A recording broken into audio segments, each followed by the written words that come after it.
honorable guests and dignitaries, my dear colleagues, and my friends, and especially all those who have tuned in to watch this event live, Assalamu alaikum and good evening. My name is Muhammad Asad Rafi, and I'm a research analyst for global affairs and international security at Tabadlab. Before any further ado, we'll begin this evening with a recitation of the Holy Quran.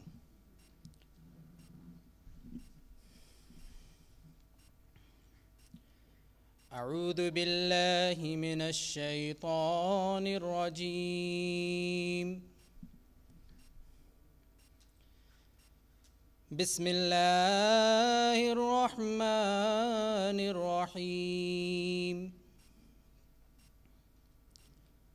ألم نشرح لك صدرك ووضعنا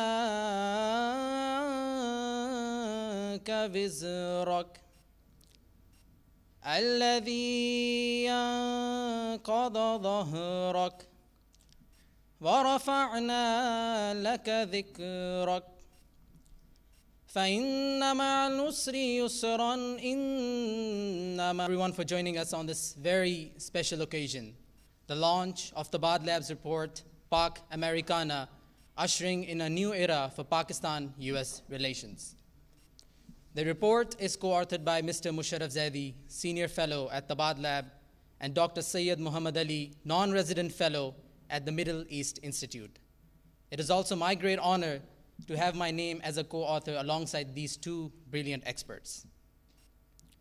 The purpose of the report is to highlight and identify unique because it is the first time a Pakistani think tank has prepared a policy document that is not just comprehensive, but is produced through the contribution of Pakistan's most prominent policy experts, business leaders, academics, and researchers. We will commence this evening with an opening speech from His Excellency Ali Jahangir Siddiqui, Pakistan's Ambassador at Large for Foreign Investment and former Ambassador to the US. May I please request His Excellency to come to the stage and grace us with this keynote address. Sir, the floor is yours. Thank you. Bismillah and Assalamu alaikum. Ladies, to share some history as to how this came into being, and this report being the culmination of an effort that began in Washington about 18 months ago. When I was serving as ambassador in Washington in 2018, it was evident that the relationship between Pakistan and the United States was characterized by the preceding 2 decades, which was the conflict in Afghanistan. The 10 years prior to that period was a lull period in the relationship, and the 10 years preceding that was again characterized by conflict. So our relationship had become unidimensional, and no space for a dialogue beyond what was going on at the present. And that all Pakistan watchers as to if we stop speaking about the history and in recent past some difficulties in the relationship, and we start speaking about the future and build a consensus in Washington, whether that relationship looked like. And I'm pleased to share, and many of you know, that about a year ago that report was released in Washington, and the answer to those questions was that yes, there's a consensus in Washington that Pakistan is so important that there must be an investment in this relationship. And 2, it laid out a variety of building blocks which could define what the relationship would be in the future. Now, that was the consensus in Washington. The second part of that was to build consensus here in Islamabad, so that the Pakistani viewpoint amongst all the policy analysts here, former diplomats, all other US watchers, could be created so that we can have a framework that do we also agree and want to invest in this relationship? And then if we do, then what should those building blocks look like? And I'm very pleased to be here to launch this report where, again, the answers are, of course, as you know, that it is entirely in our interest to invest in this relationship and entirely to look at things beyond the defense and security relationship and what those things are, so that we can go back to a relationship with the United States that was. But I have to note that doing the research and the analysis is only the first part. And now that we have consensus both in Washington and in Islamabad, the hard work of implementing this So that is for some further work. But with that, I hand back over to the experts so they can tell you more about this report. Thank you very much.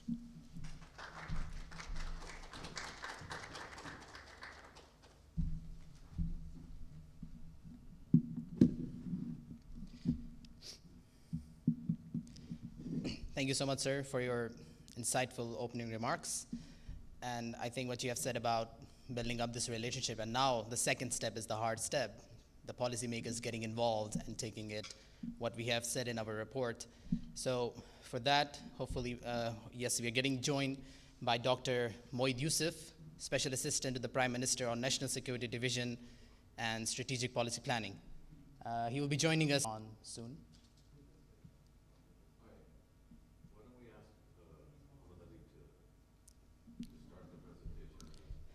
Okay, so Dr. Syed Muhammad Ali will be joining us virtually from Washington, and he will give us a brief presentation on the Pak-Americana report. He will highlight the main purpose behind this project, as already mentioned by His Excellency, and shed light on the key arguments of the report that were accumulation of all the experts, academics, and researchers. Dr. Saab, over to you.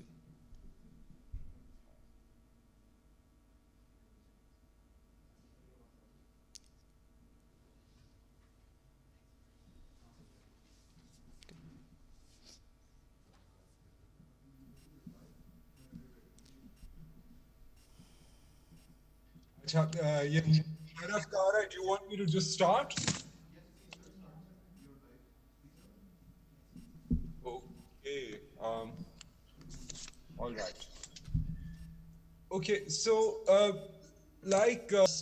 for the past 16 months or so, and I have been involved on both sides, I suppose, because I worked here with a think tank in DC, where we had about a dozen or so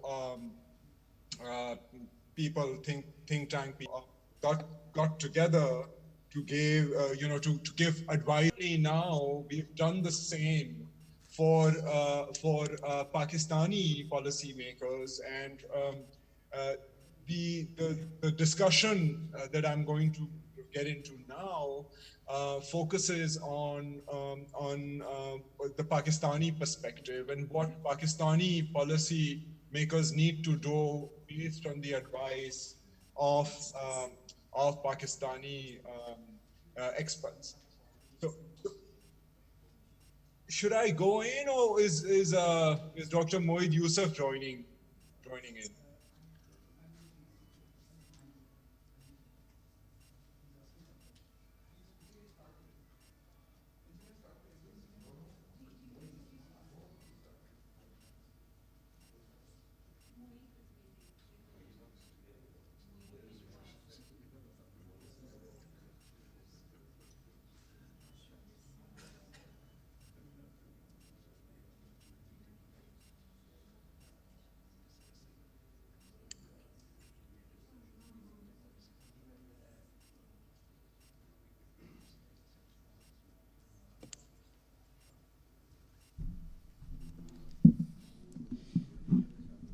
Right. So we are taking a pause on the presentation, and we'll come back to it after the speech from Dr. Moeed Yusuf. Dr. Saab, you're on.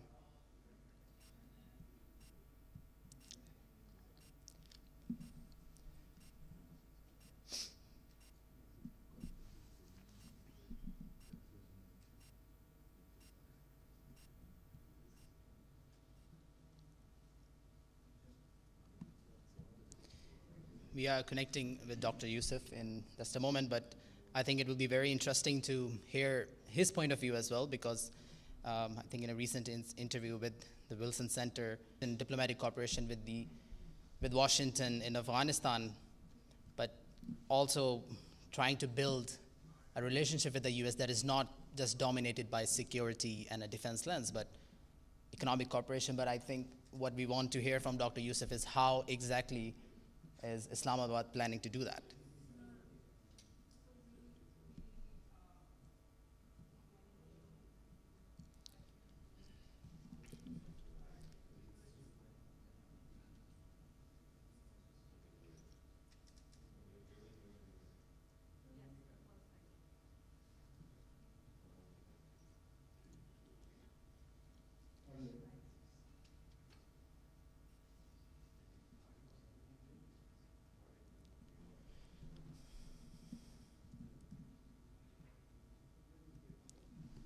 Dr. Saab, can you hear me?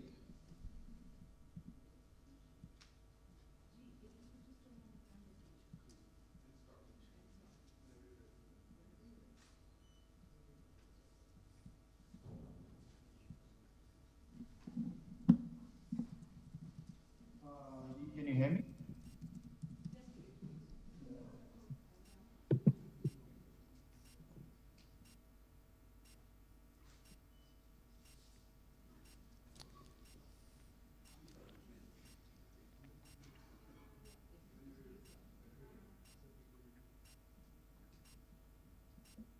Ji, can you hear me?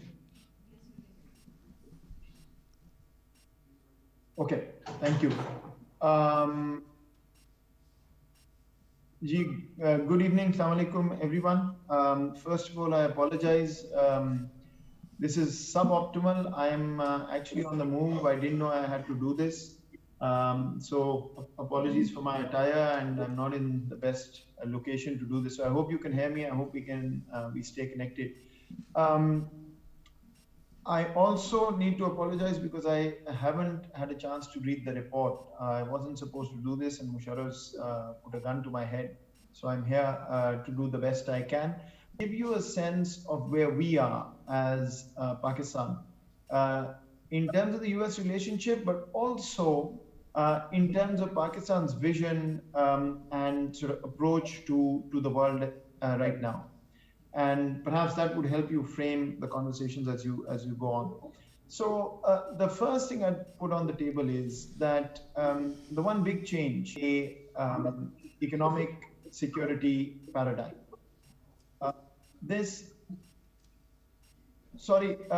Could you mute on your side because I'm getting an echo?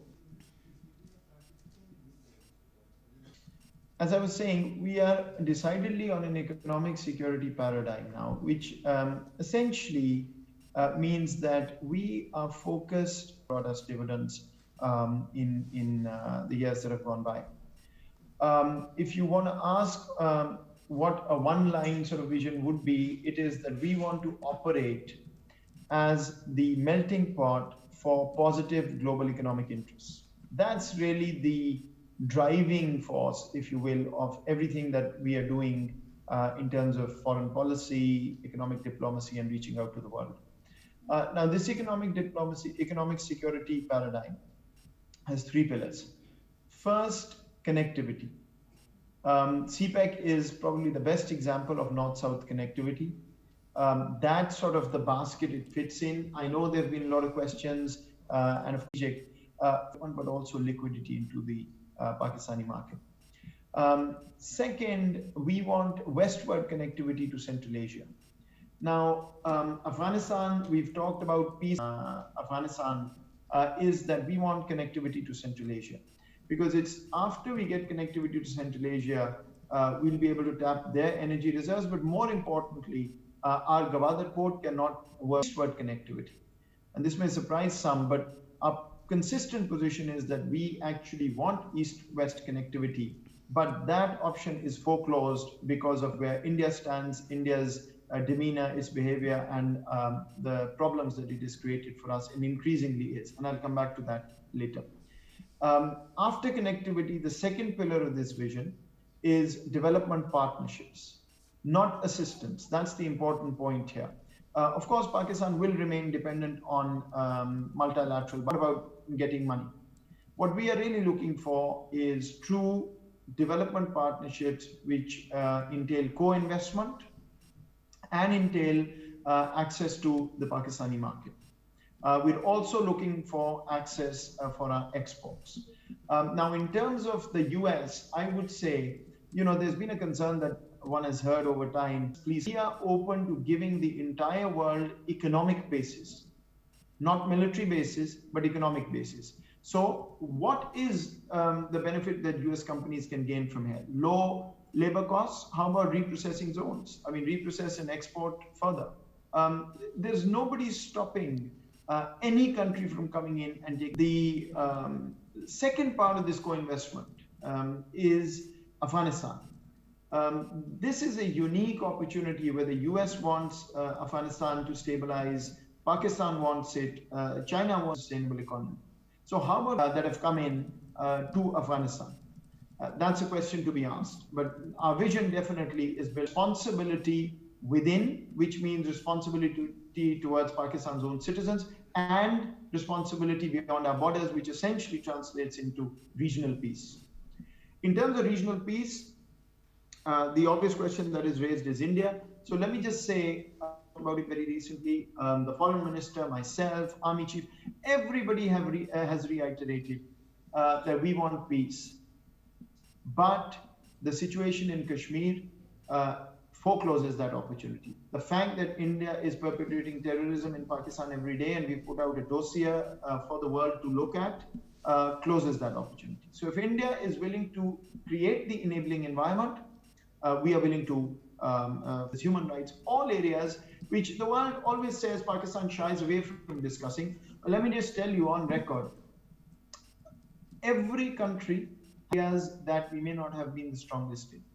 Human rights, I can quote you from the child abuse bill to the anti-rape bill to district level committees to look at human rights, to call centers, to minority commission. There's a plethora of things that is being done, but what we can't afford is for one incident misreported in the press. Institution strengthening is happening. You talk about the courts. If the argument is that every decision that comes must be what I want, then that's not independent institutions. There'll always be hiccups. The state struggles with this. Media is not, in anybody's control. We've seen the kind of public discourse, even against the government and state institutions. But that's what strong institutions ultimately are in front of you. Then changes what Pakistan wants from the world. And what we want, number one, is support in getting to regional to deliver optimally. Second, we want the world to partner with us on trade and investment and remove the artificial barriers created for Pakistan in terms of FATF, in terms of other such restrictions that frankly are, with all due respect, political, not technical at this point.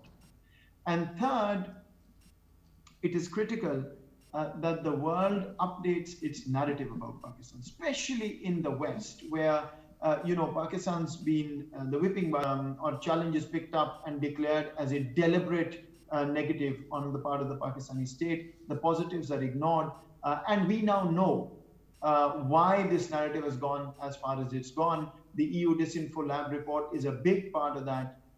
And if the world still doesn't open its eyes to the kind of misinformation, disinformation campaign that was going on, and doesn't realize why Pakistan was, put in the dock every single time there was an opportunity, then I'm afraid it's hardly objective analysis. Similarly, if the world is going to completely shut its eyes to what is happening in India with Pakistan, for us, let me just sort of bring all of this together and specifically mention in terms of the US. Our goal is to get the relationship of the past 2 decades and before that as well. We don't want a third country lens, Afghan lens, China lens, India lens, whatever lens applied to this. Even where we have issues, and India is a big issue for us, we will not shy away from talking about that. We don't want that to color the relationship. But then other third country lenses should not be this example. Even the Middle East, China, we've done that before. Pakistan is a unique geography at this time, which could really be a confluence of interests rather than a staging ground for competition that we've seen in the past, unfortunately. Diplomatically, we can help. There are global issues. I don't think there's any country in the global south that has done more and has been given credit and acknowledged for having done what we are doing in climate change. We are a very minor emitter, but one of the world's most vulnerable countries. The World Economic Forum has recognized us in many other such international fora. It is big for the Biden administration. Why don't we partner as global champions of climate change? COVID and pandemics, unfortunately, COVID is not the last pandemic. We know that. Pakistan has lessons to share. Can the US and Pakistan partner on that? But the most important part of this relationship, I would argue, has to be built around economic security. Co-investment, I talked about extending connectivity to Afghanistan. I think are the four big ones that we can focus on. But let me just close by saying that the biggest challenge I find for the relationship right now is the US since 2001 have been the closest of partners, have cooperated day in, day out against terrorism, but it's also created a lot of mutual mistrust. If we go back and start talking, if we can start afresh and talk about the present and future, and realize that we're talking of a transformed Pakistan, looking at economic security, where terrorism is not the behemoth it was, we've turned the corner, where Afghanistan, we've passed the toughest stage of deciding whether it's military victory or a inclusive political settlement. It's just about now honoring the agreement and getting it to the finish line. I think there are a lot of positives here that we can pick up and work with to move forward. But if the conversation is always going to be about everything our eastern neighbor does is right because it supposedly will counter China, if every conversation is about applauding one side and negating the, we're not interested in coloring a relationship due to any third country, but there has to be some objectivity in how we move forward. The conversations of the past are of the past, should remain in the past. We really have an opportunity to assist each other in a very unique way, given our geography, given our focus on economic security. But we'll have to update our muscle memory and our narratives for both countries, I would say, politics. It doesn't suit even more, and inshallah it will. There's no compromise on that. But that relationship is not at the cost of anybody else. Just like the US says its relationship with India is strong, good luck. As long as it's not targeted at us, as long as it doesn't negatively affect us, that's perfectly fine. But that doesn't mean that we can't have a strong relationship between our two countries. That's what we want to focus on, because frankly, allow me to take the liberty to say, I don't see any benefit to one or the other. Pakistan is open to everybody, and this confluence that I'm talking about is real. As long as both sides, US and Pakistan, can sit down, have a real high-level structured for listening to me.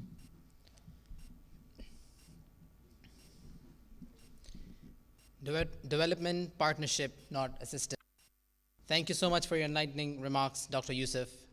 This is what our report argues as well, that Islamabad needs to bank on its geo-economic location, increasing regional and economic connectivity as opposed to just its strategic element.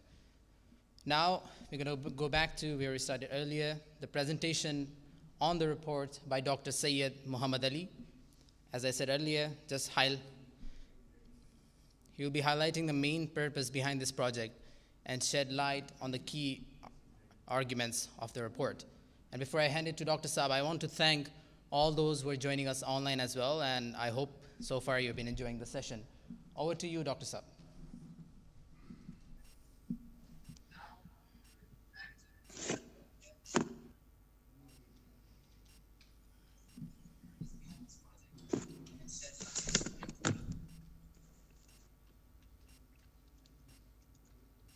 Is a good segue, building on what Ambassador Siddiqui and what Dr. Yusuf said.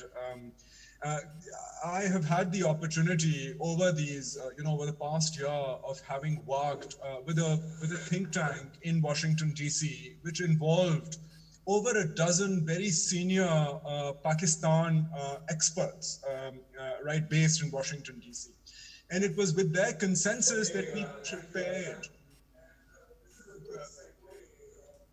we prepared the means to move forward on this bilateral relationship. And is there a big lag in what I'm saying?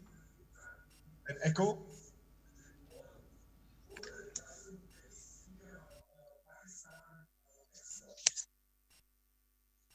All right, fine. So I'll just proceed.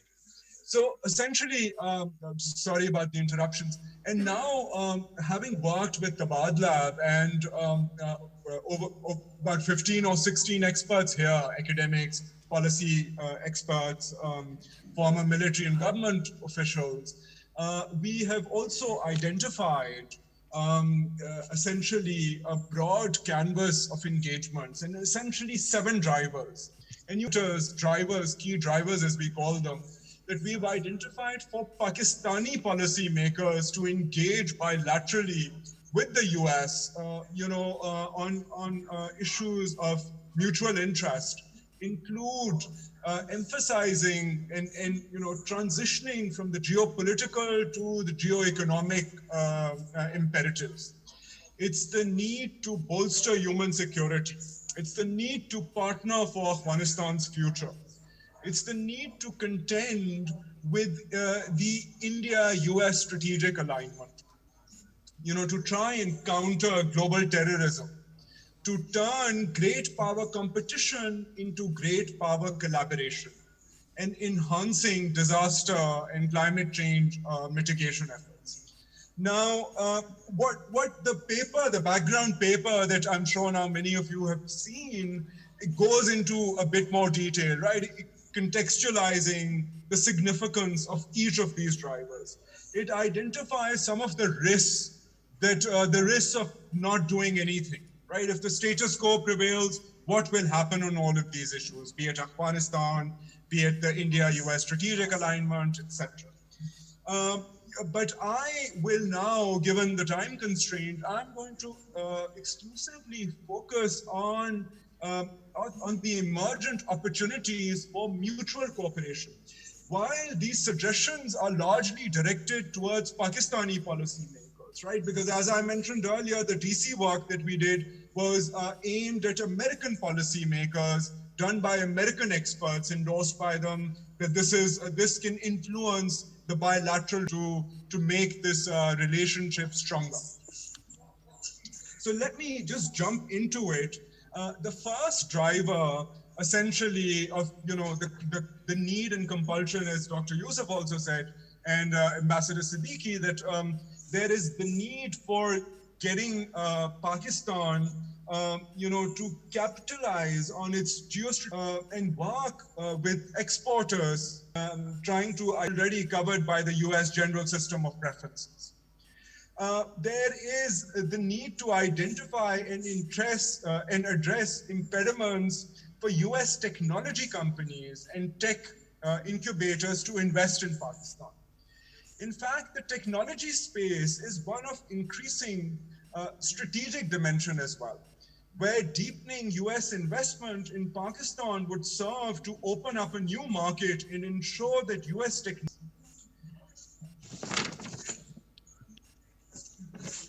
Now, when it comes to this idea of human security, right, the suggestion is that Pakistan needs to work with the US, and both of them need to realize that there's an urgent need to contend with human security, a more human-centric notion of security instead of focusing on those traditional security concerns only.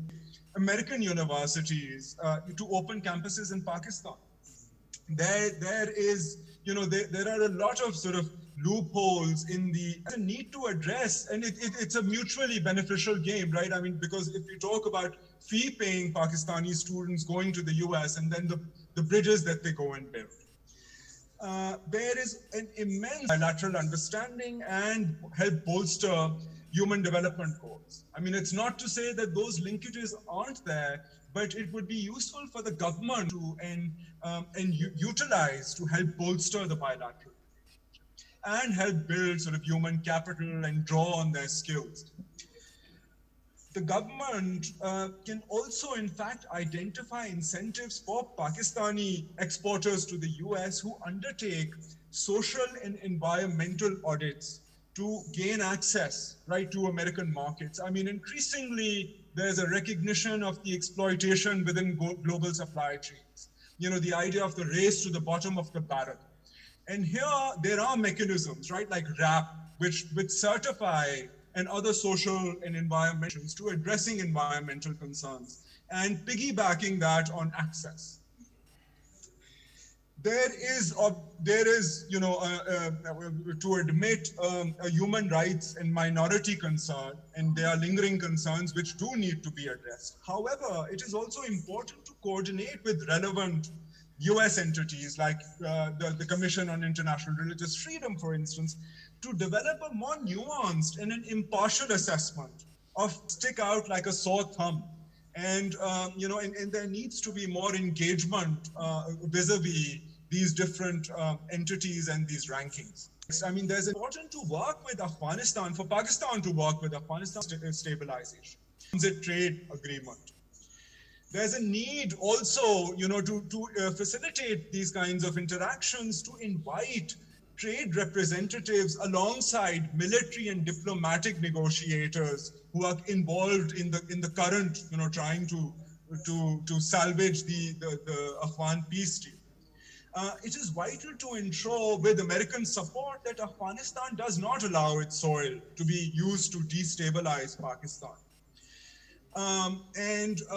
And Pakistan, and this is an issue I'll take up subsequently as well, but Pakistan can also sort of work with the US and other multilateral organizations in looking at the finance. And there have been many of those, and there have been challenges with them, but there are still possibilities there. I mean, one interesting new project that's come to the fore is the Mazar Sharif Kabul Peshawar railway line project, for instance.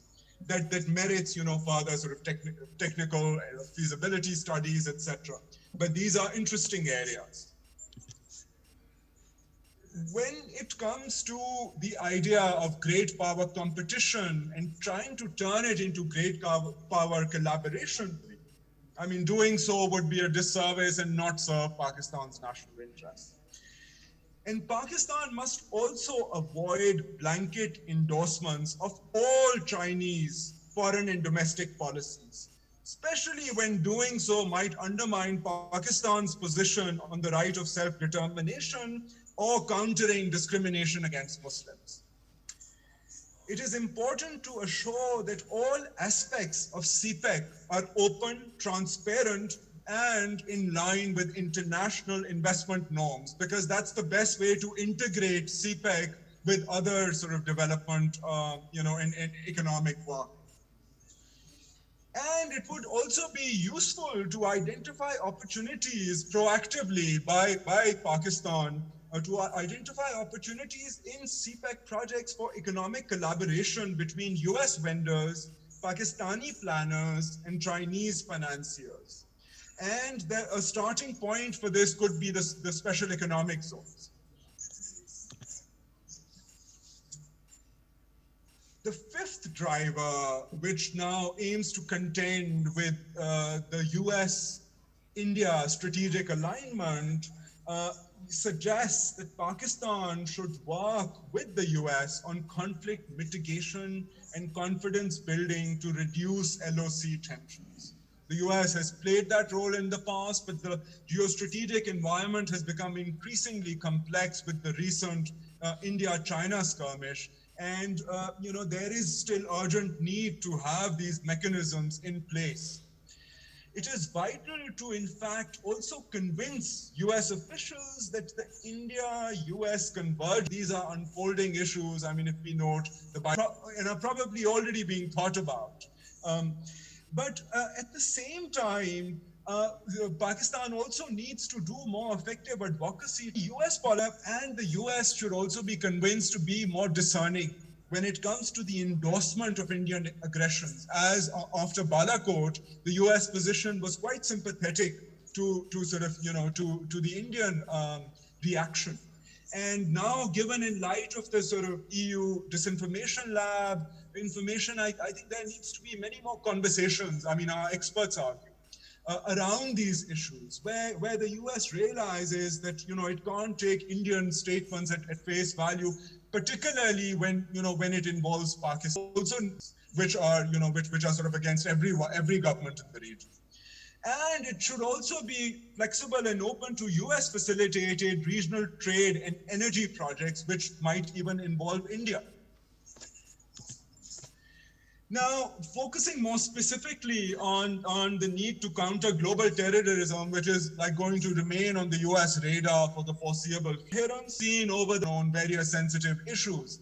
And there is a need that if there's going to be a future partnership to have more coherence between these three aspects of the political, of what is said, to the public and at the field level to avert friction and enhance cooperation. Pakistan also needs to solicit American support, to try and have itself removed from FATF, which hangs like, a Damocles sword between, so perhaps now the Taliban, right? And to try and curb sort of, the global jihadi networks that the US negotiated with, play this larger sort of role, of course, Afghanistan. Lastly, when it comes to sort of disaster, be it health, like the COVID pandemic that we currently experience, it would be useful to identify opportunities for America, but also its private sector to help reduce emissions and create incentives like tax relief, right, for American firms to invest in green projects in Pakistan. Pakistan can identify areas for US support, specific US support, be it at the local government level or, or on other issues, early warning systems, etc., but targeted threats of such a nature. And simultaneously, Pakistan can also remain open to opportunities for for engaging in US-backed environmental diplomacy with neighboring countries, including India or other regional countries.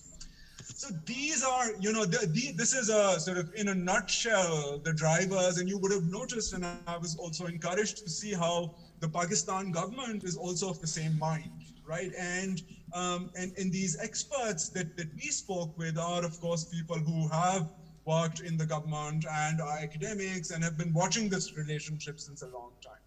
And having been part of an earlier process in DC, as Ambassador Siddiqui mentioned, there are, of course, American position is the American position and the Pakistani position is the Pakistani position, but there is a lot of room, where there's convergence of ideas that can be built upon, to make this bilateral relationship, which has been so turbulent and fraught with, tensions at times, to make it more robust, less transactional, more sustainable, more resilient, and robust.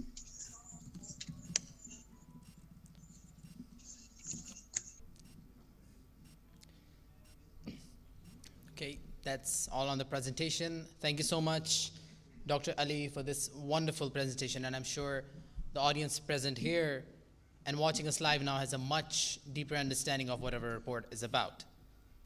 The key drivers that you talked about can propel this bilateral relationship forward. The recent developments in detail. Thank you. Over to you, sir.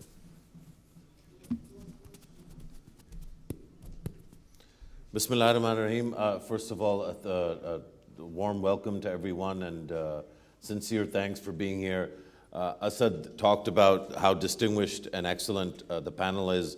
I think it's safe to say that our audience today is uniquely distinguished and excellent also.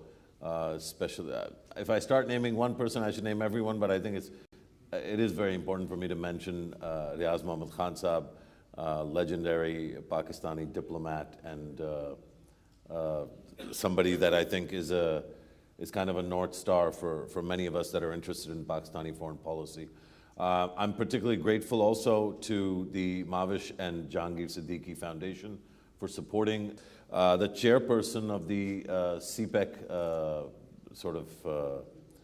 the National Assembly Committee for CPEC, Sher Ali Arbab Saab, because of what we're trying to argue in this document that my co-author, Dr. Sayyid Muhammad Ali, essentially helped frame and put together, but also delivered very nicely here.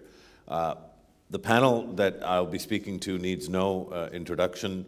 Dr. Rabia Akhtar is, I think, increasingly one of the foremost foreign policy experts in the country. She assiduously avoids talking about things that she claims are outside her main area of expertise, which is Pakistan's nuclear strategy and its nuclear history and its nuclear future. But I think that the more that we're able to convince her to be engaged on these questions, the more enlightening it is for us. And then, of course, Salman Bashir Saab, the former Foreign Secretary of Pakistan, also doesn't need an introduction. And I got some complaints, Salman Saab, from members of the press that are here, most of whom are friends and should be known to you, and I'm sure are. But I got complaints that you don't engage with the press enough. So I boasted that we're going to sort that out as a result of this effort. Salman Bashir and Rabia Akhtar, I'll stop speaking very, very momentarily. I apologize. The two panelists sitting here are two of 16 experts that joined us in this journey. And because of COVID, I think it was you will not be surprised to know that this process started many months ago, where it was still something that we were trying to get used to. And many of those experts are here today. I'm especially proud that we have Harun Sharif with us, the former chairperson of the Board of Investment. I can see Fahad Umayyo and Sitara Noor. I'm sure there's others that I should have written down that are here. You can't mouth it from that far, Asad, but it's fine. I'll apologize personally later on. I'm sure I'm missing people that are here and also people that are online. Of course, Sayyid Muhammad Ali and Asad were the drivers of this in terms of authorship, and super grateful to them. So now that I've gotten all of that out of the way, and I thought that was important, I want to stop speaking and ask you, Dr. Saiba. I'm going to ask, I promised Salman Saab that I'd ask you the hard questions and him the easy ones. So let's start with we're a little bit upset about our image. And I think that's right, because our image is, we have a bad image, and US policymakers, just like ordinary Americans, don't have an accurate picture of who we are. A lot has gone into building up for the Biden administration, as you know, Salman Saab knows, you know, and others should know, that what Dr. Moeed Yusuf said was, it rings true, because we know that the government is making a lot of effort.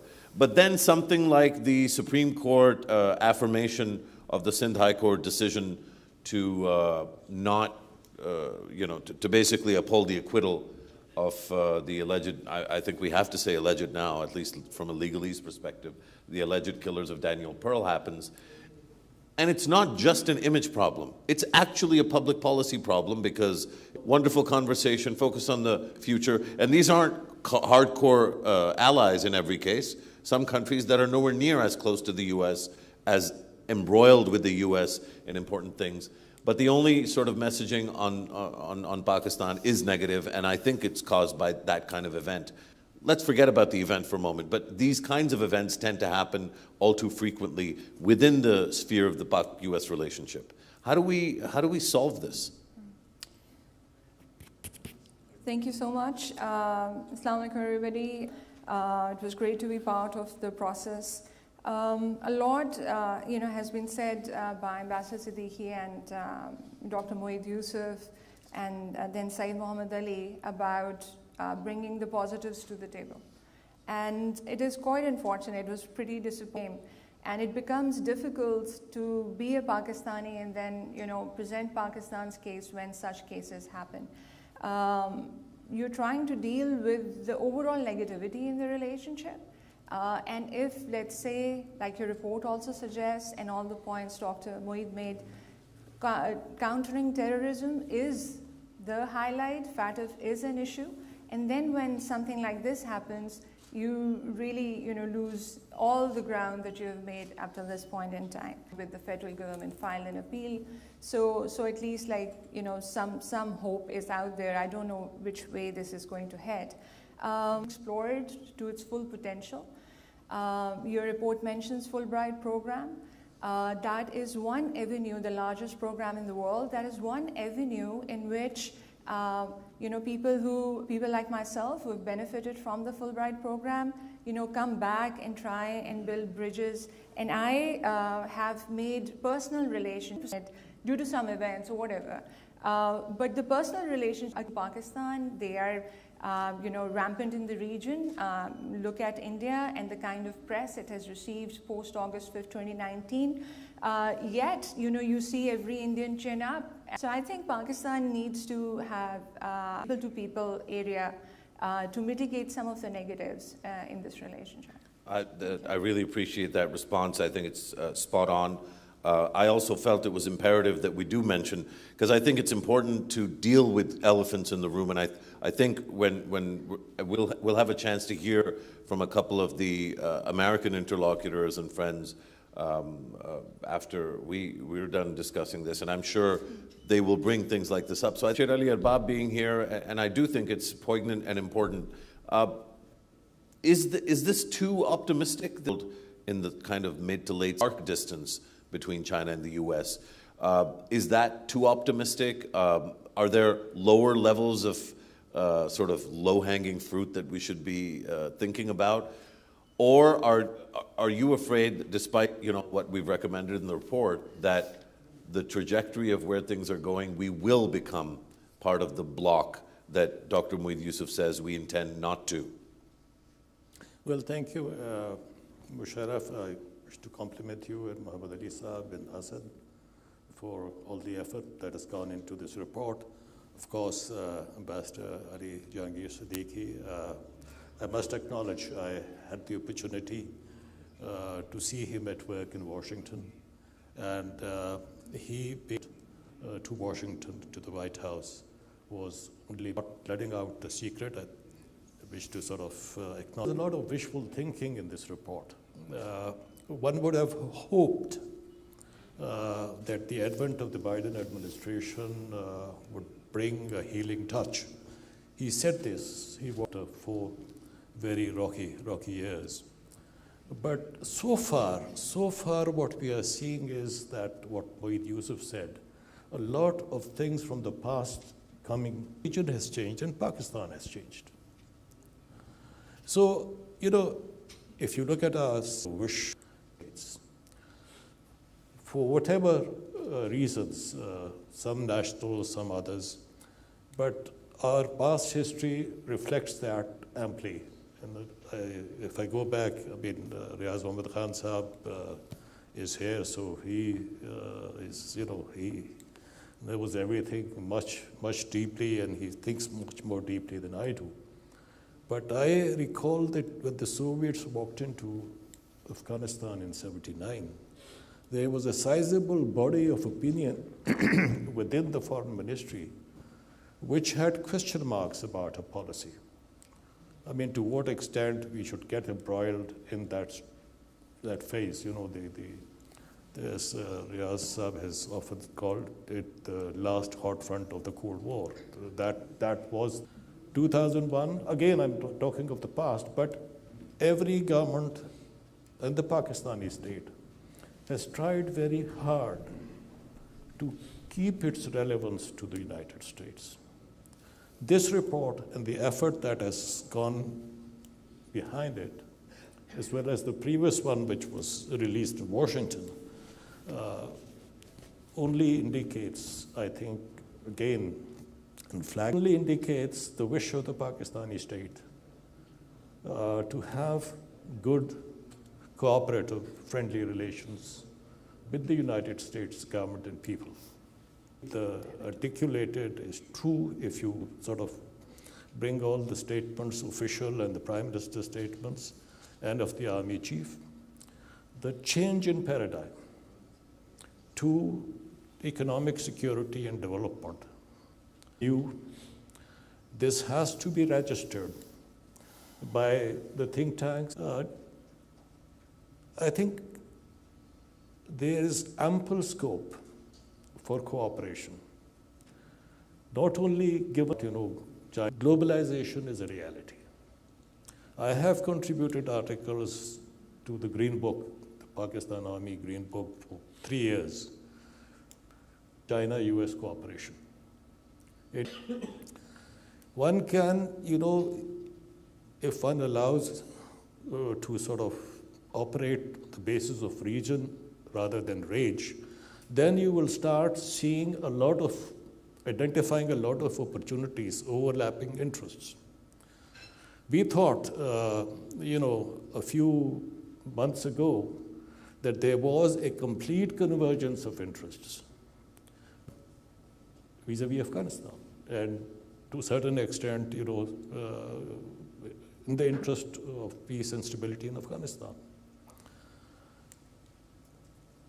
And it was not just convergence on Afghanistan vis-a-vis US, China, and Russia.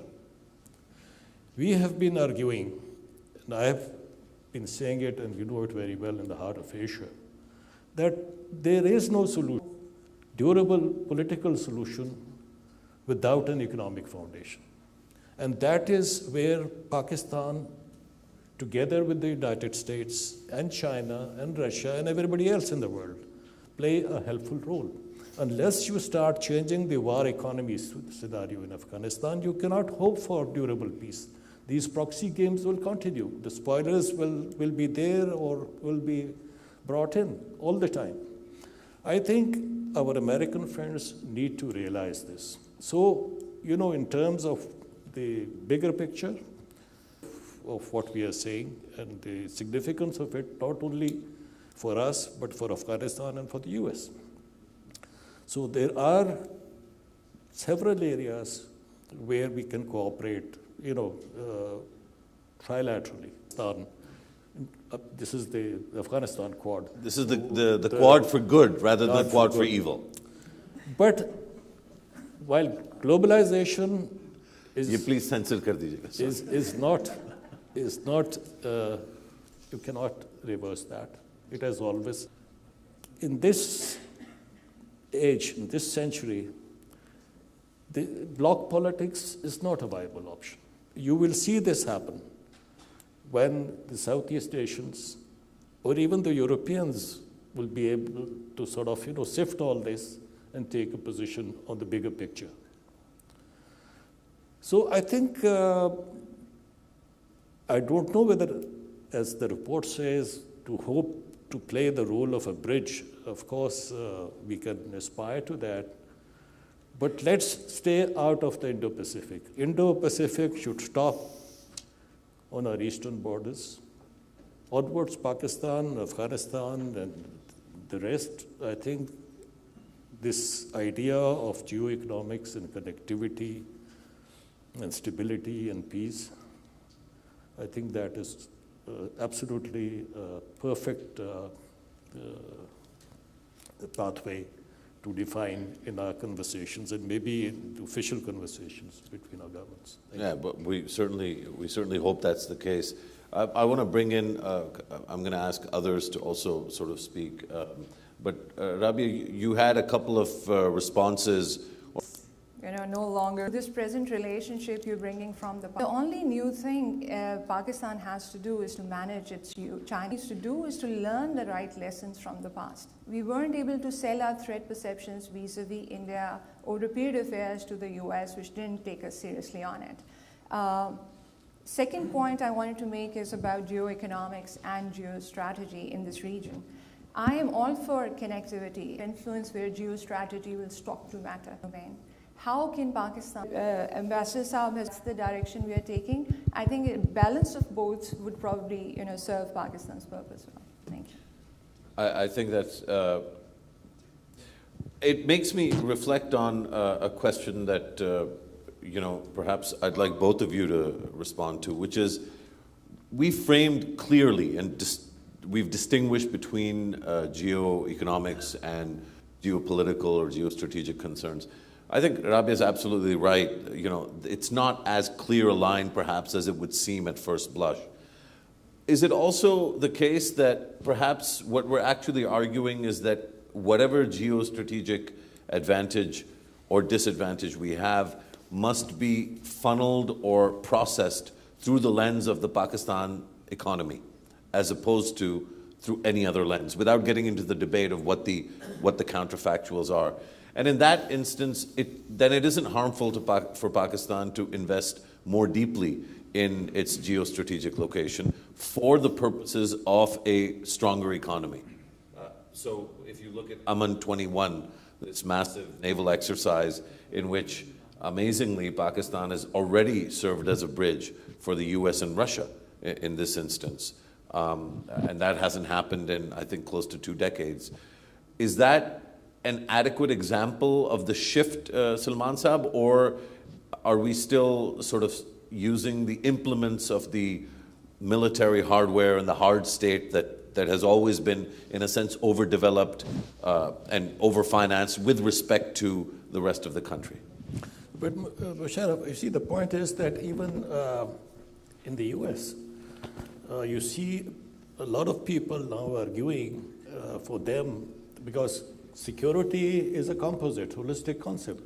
You cannot have hard security without economic development. I think there is a clear realization that priority to the development aspect. There was this hype, the rise and shine, whatnot. So you create a narrative, and you sort of, write that narrative, and they have created a lot of negative narratives, which have been sort of ignored by the international community. But the point is that COVID, even if COVID was not there, so the point is that they have narrated this a number of times, and Riaz Saab has served in China. But there is this phrase that is stuck in my mind. The Vice Minister Wu Dawei, in one of our conversations at the Chinese Foreign Ministry, he sort of stopped me and said, "But Ambassador, you do not understand. China's strategic priority #1 is development, and we will pursue it even if the heavens were to fall." That is the sort of perseverance, determination by which they has not been able to do that. And I know it's not probably appropriate at this point in time to speak about the Trump administration or President Trump, but President Trump painted a very, very not so optimistic picture of the state of US infrastructure, for instance. And there is the realization by the Biden administration, they ought to, you have heard that thing that the Chinese spent $15 trillion on development and the Americans spent $15 trillion on war in the last one. And start correcting course. Everything should be based on our national interest. We will become relevant to the US only if we are able to develop our own strengths, be they institutional or economic, and in the human security sector. Understood. I want to just dig a little further. It also relates to a question that your opinion should be the way to convince or compel or persuade the United States to be more sensitive and responsive to Pakistan's concerns vis-a-vis the negative effect of the US-India relationship on Pakistan's economy, really. And I think, the basic exchange cooperation agreement and the quantum of signals intelligence sharing that will be part of that agreement is one indicator. Now, instead of spending diplomatic and financial resources perhaps on building a road to Kazakhstan or Kyrgyzstan or a pipeline, Pakistani diplomacy and the finance ministry will be thinking about how it can defend itself against the new quantum of intelligence that that India will have as a result of that exchange. So that's one example of what Jafri Saab is asking. How does Pakistan convince? I mean, we've had great diplomats in Washington D.C. None, I think, better than. What is clearly the quality of our ambassador does not seem to matter on that front. What is it that matters that will enable Pakistan to convince the U.S. that kind of thing makes it harder for Pakistan to make the kind of shift it wants to make and be that bridge? Well, the first thing is what this will require a lot. A blind eye on the part of the U.S. to entities within India as a state, its civility. Even if you just blind eye to what's happening in Kashmir. That is not value-based policy. I mean, we really would hope, and we should continue to hope, that that healing touch that Biden spoke of is for everybody. So that has to be sort of somehow worked by the Department of State with their approach on human rights and espousal of normative standards. Yeah. And I think we've talked about that in the report. How does it apply actually to India? Yeah. So we've talked a little bit about that in the report. And Rabia, before, so we have, I believe we have Dr. Marvin Weinbaum and Dana Marshall who are going to join us remotely and share their reflections on the report, which they've had a chance to see. But before we go to them, I wanted to ask you, Dr. Saiba, I think one thing that Salman Bashir said that was really interesting was at the U.S. desk at the Foreign Office, and who served for many years in the U.S. and in many other places. It really doesn't matter how good the diplomacy is, because there are other factors, other aspects of national power that need to come together. Again, the hard question for you, and you can thank Salman Saab for this, given where we are, domestic politics or domestic institutional, but just everything domestically, the weakness of the economy, there's a lot to carry for a nation that's struggling to, bring things together. I think there's a lot of positive, as you mentioned, but all of this adds a unique, this play out. Give me the optimistic view. I think when we get into the room, although the negotiating table need to have, strategic state is Pakistan and India is the main driver of instability, of deterrence instability in particular, because from one hand it are calculus. So I think we need to interest. I think that's a viable way forward. If we're able to bring on Dr. Weinbaum, we should. And while we hook that up and before he appears on the screen, one thing we're really excited about in putting this together was this shift from strategic and geopolitical to geoeconomic, to bring you a mic paneled through your experience as chairperson of the BOI. Front row right here. Front row. Thank you. And also just the report itself. Before I comment what you are asking. So when I hear the speeches that who will take credit, but at least I can say that I was instrumental in putting these off for that. And now Moeed is talking from, talking, but to survive in the fragmented society and institutional, consensus as well to take that forward. So we have been, we have started giving. So Riaz Sahab actually said, "Kya kare kya tha? Magar tabiyat idhar nahi aati." There was some share. So India, which we are saying, from globalization to sub-regional blocks, new market emerging. Let me assure you, we ourselves are confused. We are convinced that there is a new economic geography emerging. Then we can actually, with confidence, start engaging with multiple parties. I am actually, the first year, the message from China was, to me at least, that they did what's consistent. The line is getting hardened even in Beijing. So now Pakistan's first priority to me for the time being would be internal. We need to revive our economy first, rather than playing a role either between US and China. We are not ready for it. I'll be very candid here, in my opinion.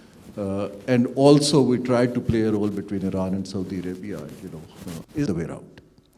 You put an economic transaction on table, colleague, is just, we are not geared to do that. I think these are few comments. Given the fact that so much progress has been made, and people like, Advisory Council and, is increasingly a voice for connectivity with Central Asia. Started talking about it. Definitely our capability now to put some transactions in this direction is very weak, and that's where we need to invest. And then people will start, for instance, if you remember when I was in the World Bank, no matter good or bad. I think that's a great point, and I think this is the moment at which we'll transition to Dr. Marvin Weinbaum. He's a well-known entity for everybody here. That might not be safe for him to say in Washington. Yes, loud. this report to be as we very expect, is at least worth working toward. Now, I find the report itself to be measured, to be realistic, I believe, in what is necessary to happen to improve the relationship. It is so well written, and I think that I want to stress that, really so impelling as well. Now, I think this comes at an excellent time here because we have a new administration, and it's an administration that has made a point here of strengthening its relationship with its traditional partners. And certainly Pakistan remain partners. And in fact, when there has been an ideal time, and what we stressed in our Washington report, time to think about trying to reset this. Now, the Pearl case here has come up. Yes, this is a poison pill in a relationship. It's very important also because it stresses the geo, and we may see, I believe, that front, that particular issue moving very quickly now, as the U.S. has to make what is perhaps more important than other regions, and that is what to do in terms of American presence in Afghanistan, what kind of presence to have. But I'm convinced that our from the region, that time we did nation and the continuing difficult relationship with Iran. So the idea that the U.S. can afford to, and I believe that we have a good, Pakistan is a positive development without Pakistan. Here now, don't go in Pakistan to work down, to contain. So let me just conclude by saying again that we need to have people like gathered here in Washington and what you have done there in Islamabad. We need to have the hope is that we can these reports before people who are, we hope, looking for new ways to address this relationship. These reports, I believe, that makes a major contribution. So let me conclude with those remarks. Fantastic, Dr. Weinbaum. Very important and very timely paper. I think it is a significant contribution on how to build a Pakistani geo-economic national strategy. I did read the report, though, with one seen as mutually beneficial in both Pakistan. I think we can all agree that no one has any more time for policy daydreaming. We need to promote ideas that will actually produce measurable results in the form of job creation. Must exclude involved for years on the politics and economics of the U.S.-Pakistan commercial relationship. I've helped to promote the old ROZ, the Reconstruction Opportunity Zone program, and have advised American companies on major projects in Pakistan. So I bring that background and hopefully that practical, not in any order perhaps of importance, but especially after the anticipated meaningful ways in which American firms may be able to work with Chinese counterparts on CPEC projects. Could give that are not normally included, that are not currently included in the program, like shoes or others. And as has observed again many times before, exporters could utilize the GSP. I might note is the great importance that the Biden administration attaches to international labor rights. I think it's clear that that issue is a lot more important for this administration for many reasons. Highlight its improvements in or when the time is right in person and focused industry trade missions from Pakistan to the United States, qualifying industrial zone program that the United States has had in place in Egypt for decades. I was involved actually with that program when I was last in the U.S. all across the country. Are employing tens of thousands of Egyptians today in manufacturing a wide range of goods that come in duty-free for this program, from Afghanistan to the U.S., but like the QIZ program requiring an Israeli require a Pakistan component into Afghanistan. The Israeli component is about 11, 12%. One could imagine substantially higher scoping study to develop specific options for such an initiative and first to promote the idea in Washington. On the next step here, I think in some ways is deceptively simple. Share that would include interested American firms and U.S. government agencies like GF, a Chinese agreement for American companies to be involved. So just wrapping this up, I hope these ideas will maybe define and extend a bit what's in the paper already, a very valuable recommendation, and especially Muhammad Ali for the opportunity to comment. Thank you. Wonderful. If my mic is still working, first of all, great thanks to Marvin and to Dana for joining us. And I think both of them offered some very interesting and important observations. Dr. Weinbaum's observation that if things go functioning and good relationship between the U.S. and Pakistan will be even more enhanced, which is something perhaps that folks don't always think through when they decide to pick up the rhetorical battle axes. And I thought Dana was with, and B, it's 9 p.m. So we're already. There's a couple of questions online. I'll just address them, and then we will discuss them over dinner, which is not my way of not Taliban to go back to Afghanistan. I'll answer a short version of that, which is there are 2.5 million Afghans in Pakistan, and Pakistan since 1979 has not asked the Afghans to go back. I hope Pakistan never does. I know that there are strong views on stage and off that differ with that. It's a very interesting topic of conversation, and we should definitely have it. The other question that was asked was by Arsalan, and it was about why the U.S. doesn't do something about Kashmir. I think we will spend all of our dinner discussing exactly that. It's a question we pose to our American friends all the time. There are many geopolitical and geoeconomic reasons both for that. I welcome and thank everyone that engaged online. Hopefully this is still streaming. I want to once again thank the Mavish and Jahangir Siddiqui Foundation for financing this effort. And most of all, I think I want to thank the expert panel group, General Wahid Arshad, Ijaz Haider, Ehsan Malik, who's the CEO of the Pakistan Business Council, Huma Fakhr, another business person, the folks that I've already mentioned that are here today, some that wanted to be here but couldn't be here, Simbal Khan, Azima Chima, and obviously Dr. Akhtar and Salman Bashir. We had a wonderful session, and I hope that you'll be able to reflect on how we think about these issues. I want to thank our colleagues and friends from the Foreign Office for being here and taking an interest. Word of thanks to the National Security Division and everybody there that enabled Dr. Moeed to take part. But the other reason is also to arrange. It looked really good when I was cheating and watching it on YouTube while I was sitting here. Handing the Jazakallah khair to everyone, and thank you for joining us today.